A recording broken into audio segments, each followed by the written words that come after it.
साथियों नमस्कार, मैं हूं दौलत और आप देख पा रहे हो DPS का यूट्यूब चैनल। दोस्तों, आज की इस वीडियो में अपन बात करेंगे वर्ण विचार से संबंधित, जो कि कक्षा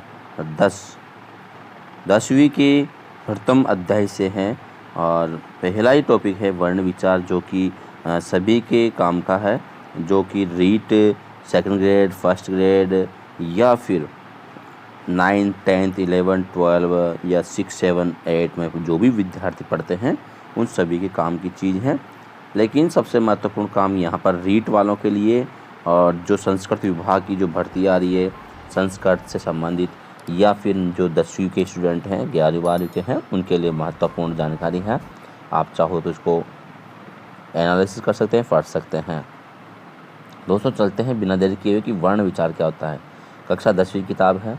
दोस्तों, भाषा की सबसे छोटी इकाई वर्ण होती है। जी हाँ, वैसे भाषा की सबसे छोटी इकाई ध्वनि होती है, लेकिन ध्वनि के अलावा यदि अपन बात करें, इसके जस्ट बाद में भाषा की बात करें, तो भाषा की जो इकाई होती है वो होती है वर्ण।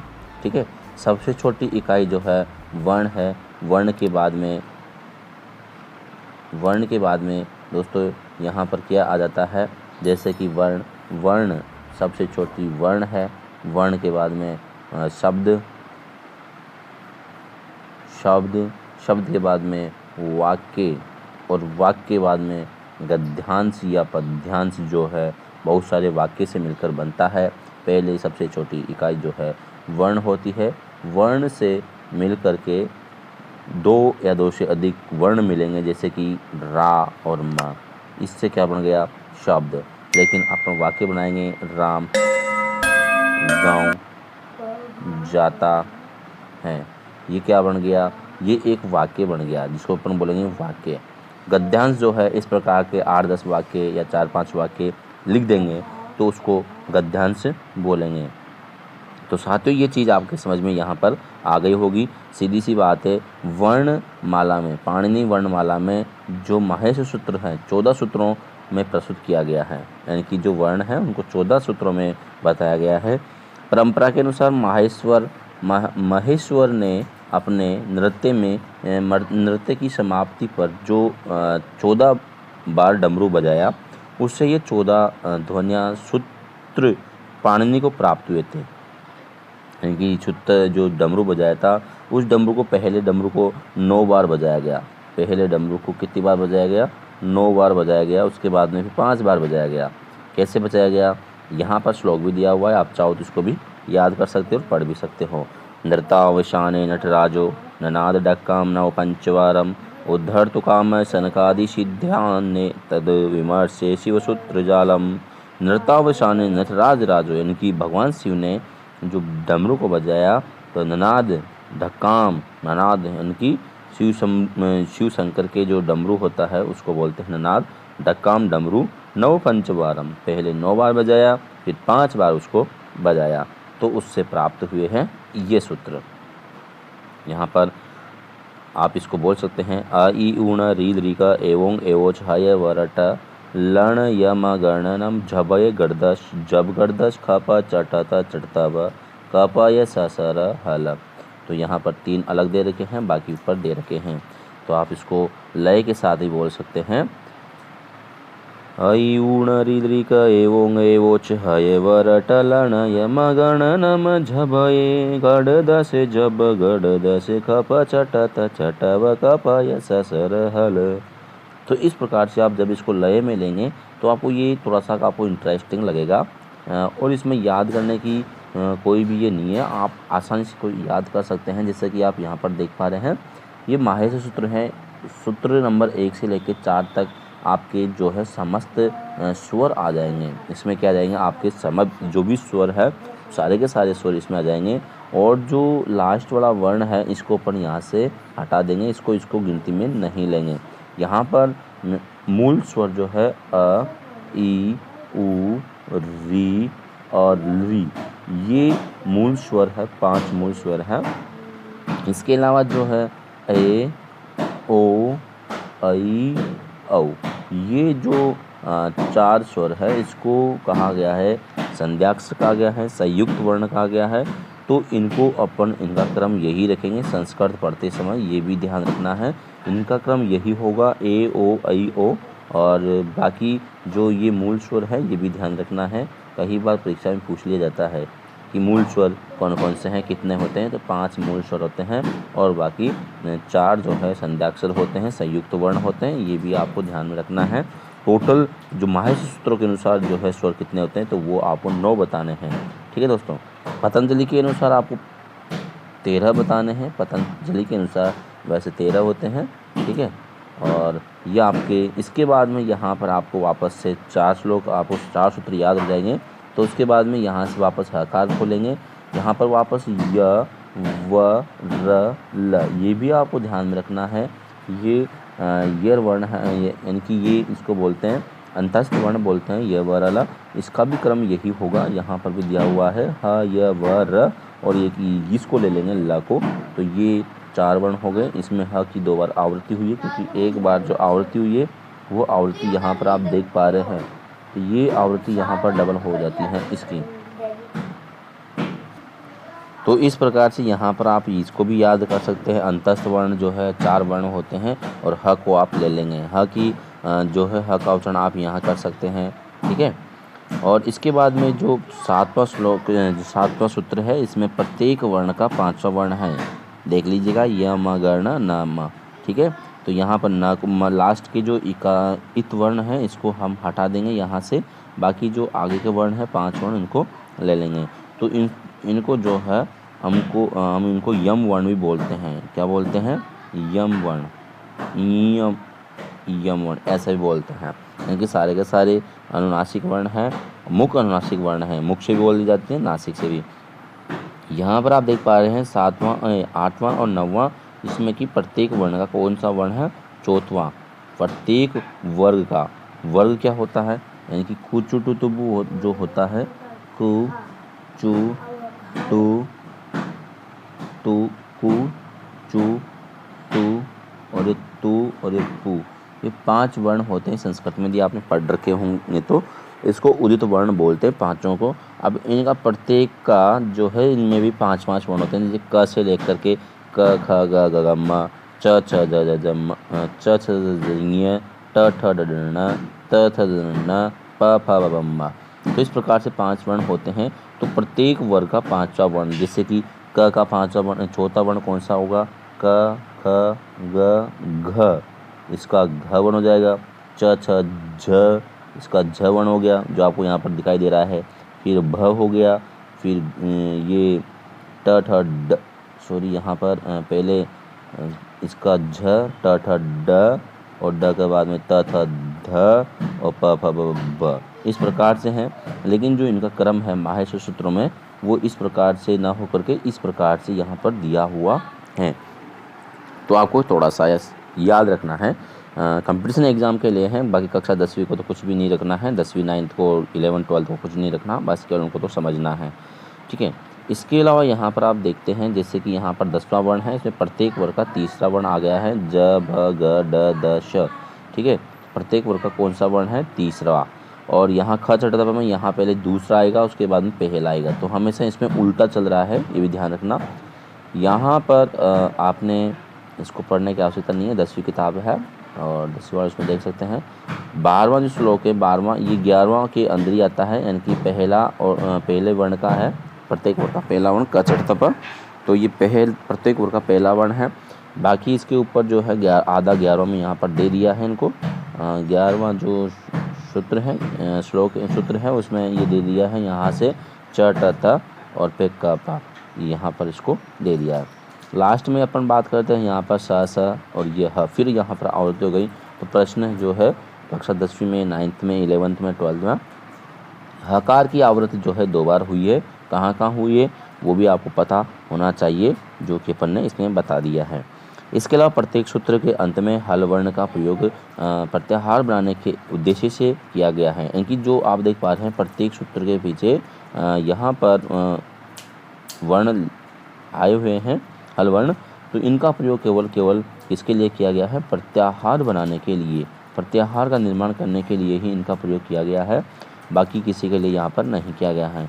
अ इ उण में न हल हल वर्ण है, यहाँ पर जो न है ये अंतिम ण वर्ण जो आपने देखा है प्रत्येक सूत्र में ऐसे दिखाई दे रहा होगा, ण वर्ण है, इन्हें प्रत्याहारों के अंतर्गत आने पर सम्मिलित नहीं किया जाता है। जैसे प्रत्याहार बनता है, जैसे कि आपको बता दें कि अच प्रत्याहार है, तो इसमें कौन कौन से आएंगे, और अच का मतलब होता है स्वर, यानी कि इसके अंदर कौन कौन, जो ये च को छोड़ करके बाकी सारे स्वर आ जाएंगे।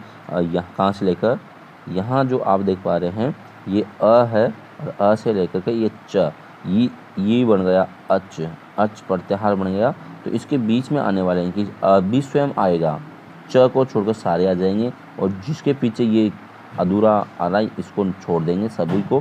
तो इसमें अच में कौन कौन आ जाएगा, अ ई उ री ली ए ओ ऐ औ, ये सारे के सारे जो है 9 वर्ण इसमें आ जाएंगे। ठीक है साथियों, तो ये हो गया प्रत्याहार, अच प्रत्याहार। ठीक है, यहाँ पर प्रत्याहार देख सकते हैं, माय सूत्रों के आधार पर विभिन्न प्रत्याहारों का निर्माण किया जा सकता है। प्रत्याहार 2 वर्णों से बनता है, जैसे कि अच, इक, यण, हल, हल, अल, हल। तो ये ह जो हल है ये लास्ट वाला हल नहीं है, ये प्रारंभिक ह से लेकर के लास्ट हल, क्योंकि सारे इसमें व्यंजन आ जाते हैं। और यण के अंदर जो है यण वर्ण य व र ल, ये सारे के सारे अंतस्थ वर्ण इसमें आ जाएंगे। इक में जो इक वर्ण दे रखा है ई उ री और लरी, ये सारे चारों इसमें आ जाएंगे, जो कि आपने कई बार पढ़े भी होंगे, याद भी रहा होगा आपको। इस प्रकार से आने के बाद में यहाँ पर आप देख पा रहे हैं कि प्रत्याहारों को आदि वर्ण से लेकर जो प्रारंभिक वर्ण है, जैसे कि अप्रारंभिक है च अंतिम वर्ण है, से लेकर अंतिम वर्ण के मध्य आने वाले सभी वर्णों की गणना की जाती है।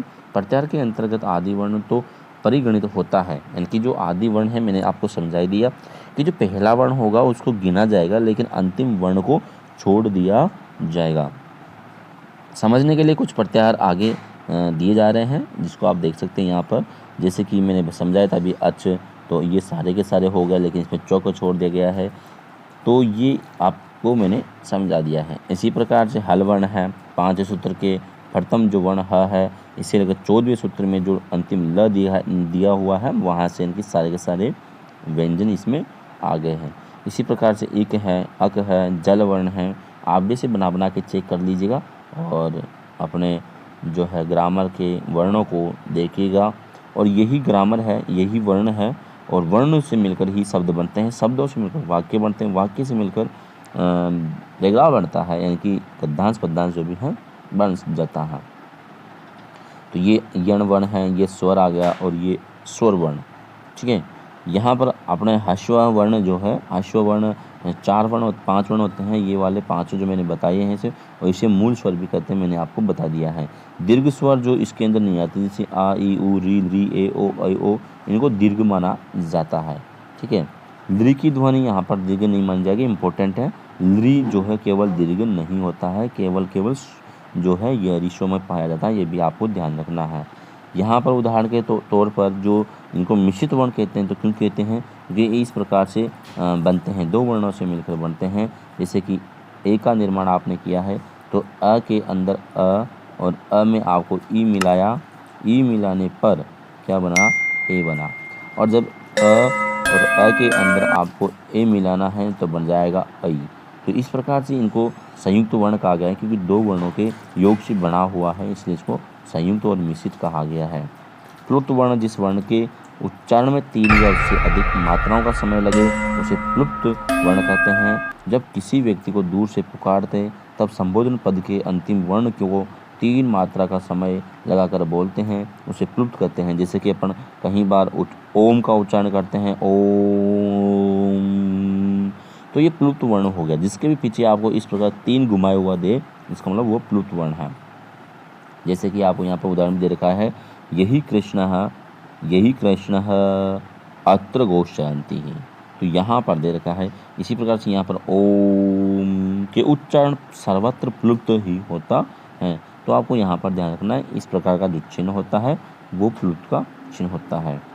सभी ह्रस्व दीर्घ एवं प्लुप्त वर्ण अनुनासिक निरनुनासिक भेद होते हैं, और ये जो है सभी जो है ह्रस्व दीर्घ प्लुप्त ये अनुनासिक भी होते हैं और निरनुनासिक है, यानी कि सभी वर्ण नाक से भी बोले जा सकते हैं और बिना नाक भी बोले जा सकते हैं। जैसे यहाँ पर आपने बता दिया है अनुनासिक वर्ण।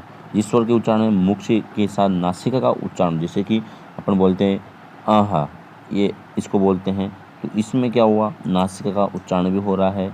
ठीक है, अंगूर लिखेंगे जैसे अपन अंगूर, तो यहाँ पर नासिका की ध्वनि निकल रही है, तो फिर उसके लिए ज़रूरी हो गया है यहाँ पर नासिका, तो इसलिए इनको अनुनासिक वर्ण बोलेंगे। अनुनासिक जिसको नाक के माध्यम से बोला जाए।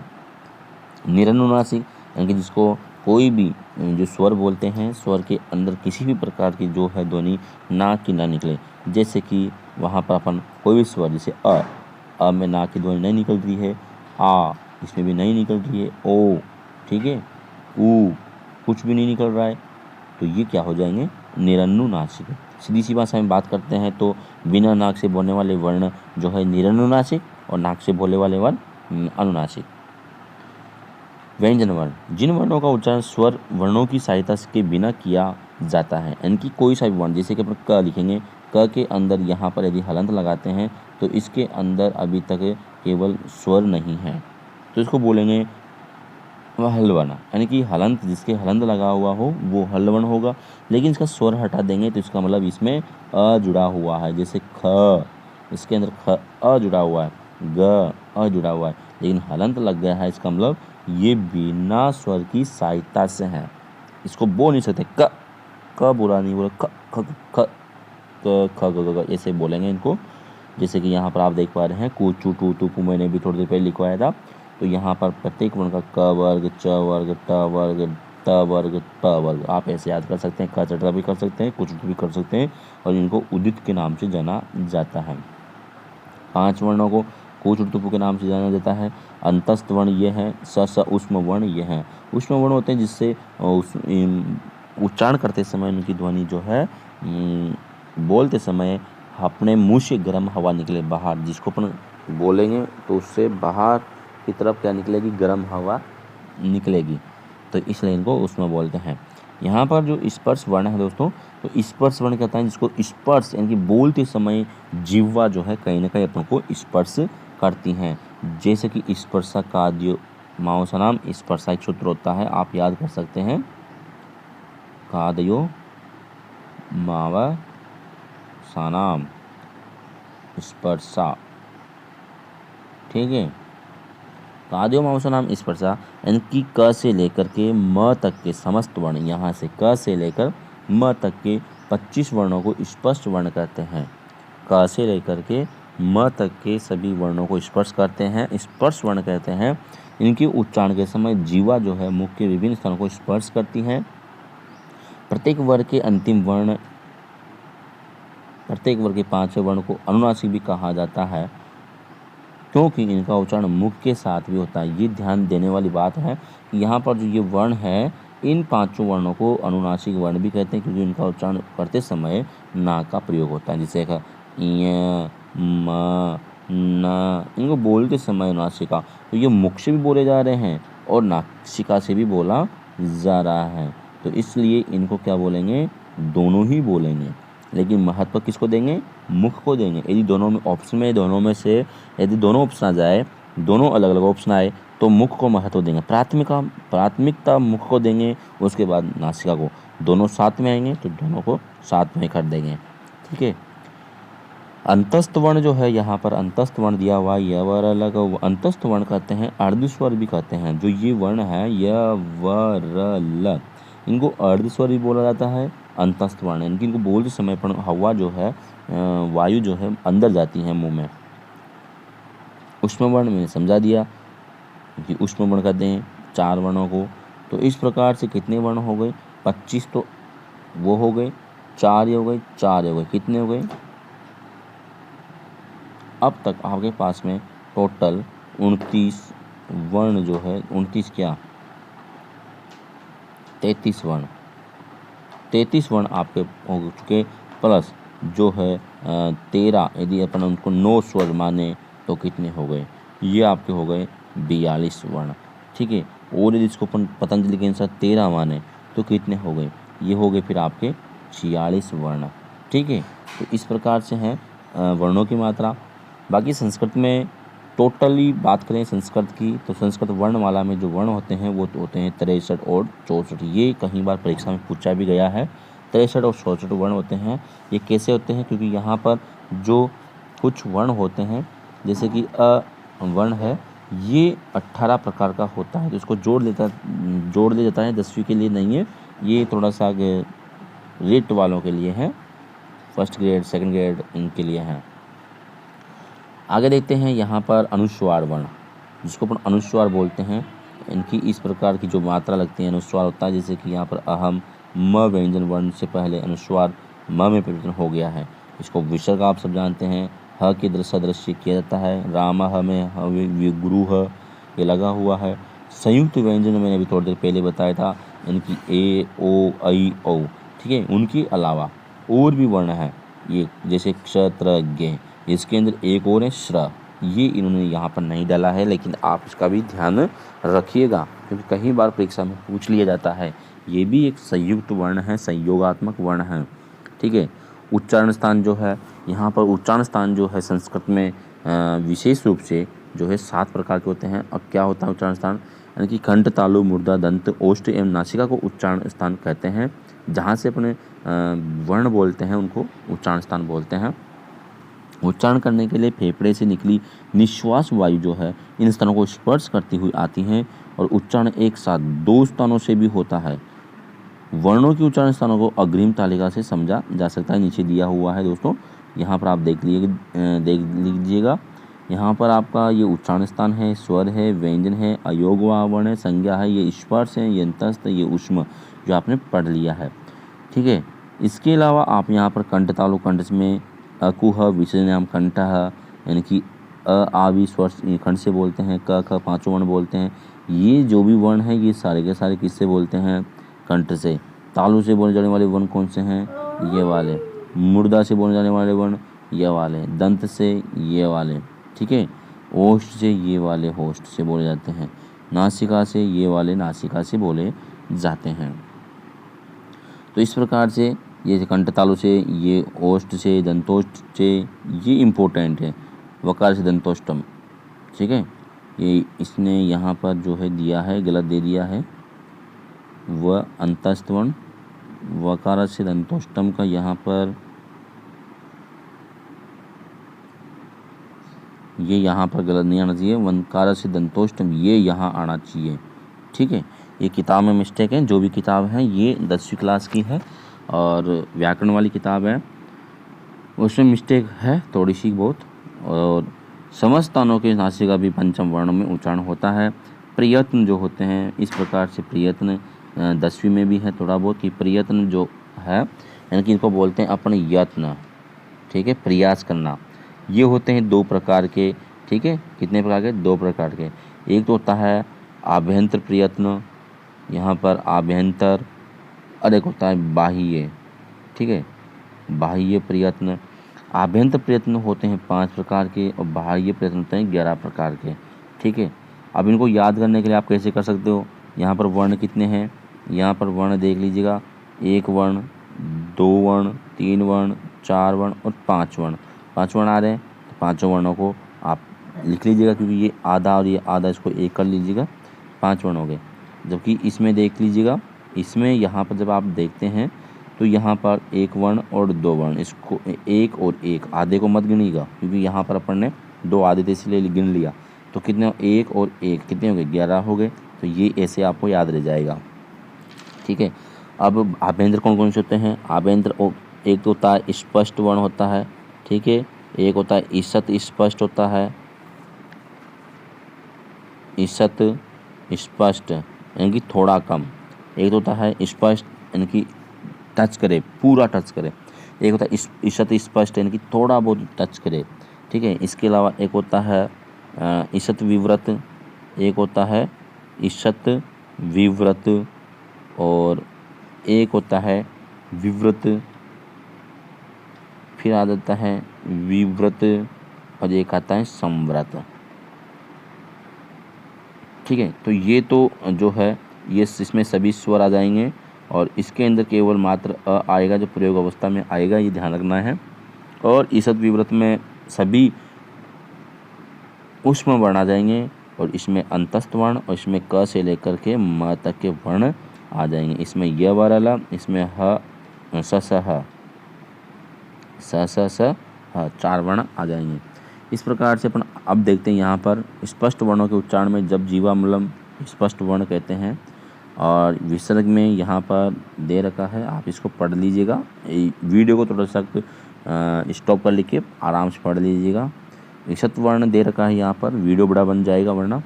विवृत यहाँ पर दे रखा है, ईषत् विवृत मैंने आपको समझा दिया है, पढ़ लीजिएगा, केवल रोक रोक के आपको पढ़ लेना है। बाह्य प्रयत्न, अब बाह्य प्रयत्नों की बात करते हैं। बाह्य प्रयत्न जो है 11 होते हैं। कौन कौन से होते हैं? एक तो होता है संवार नाद घोष, विवार श्वास अघोष। एक होता है विवार श्वास अघोष। एक होता है संवार नाद घोष। ये मैंने इस प्रकार से याद कर रखे, तीनों का ग्रुप एक है, तीनों का ग्रुप एक है। और फिर संवार नाद घोष, फिर अल्प प्राण जिनको बोलते समय कम वायु मतलब कम ऊर्जा लगे, और महाप्राण। तो इस प्रकार से आप इसको याद कर सकते हैं। इसके अलावा और भी है, लेकिन मूल रूप से आपके 8 हैं। 3 को पतंजलि ने नहीं माना है। पतंजलि जो है महाभाष्यकार हैं, उनके अनुसार 8 माने गए हैं। बाकी वैसे 11 वेद होते हैं जो मैंने आपको बता ही दिया है। यहाँ पर देख लीजिएगा, 3 जो है वो उदात अनुदात स्वरित हैं, ये स्वर में आ जाते हैं, जिनको पतंजलि ने नहीं माना है। विवार श्वास अघोष, नाद संवार नाद घोष, अल्प प्राण, महाप्राण, और ये उदात अनुदात, इसमें सभी स्वर आ जाते हैं। तो आप इसको रोक करके आप पढ़ सकते हैं आराम से। विवार श्वास के अंदर सभी खर प्रत्याहार आ जाते हैं। इनकी ख से लेकर के इनकी पहला प्रत्येक का पहला दूसरा वर्ण और श और श और ह वर्ण, ये सारे वर्ण इसमें आ जाएंगे। ठीक है, सॉरी यहाँ पर ह नहीं आएगा, बाकी ये सब भी इसमें आ जाएंगे। इनकी 10 वर्ण और 3 वर्ण, 13 वर्ण इसमें आएंगे। 13 ही वर्णों को इसमें लिया जाता है, मात्र 13 वर्ण। 13 वर्ण में ये 13 वर्ण में आ जाएंगे। बाकी जो बच्चे हैं सारे इसमें आ जाएंगे। अल्प प्राण में इनकी प्रत्येक वर्ग का पहला तीसरा पांचवा वर्ण आ जाएगा। और महाप्राण में जिसमें ज़्यादा जोड़ा, जैसे क ख घ दूसरा और चौथा वर्ण यहाँ पर आ जाएगा। इसके अलावा ऊष्म वर्ण भी इसमें आएंगे और अंतस्थ वर्ण इसमें आएंगे।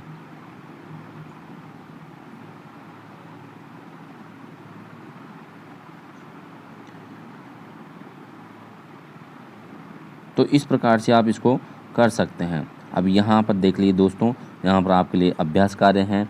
यानी कि इक में कोई क्या आएगा? ई उ री री।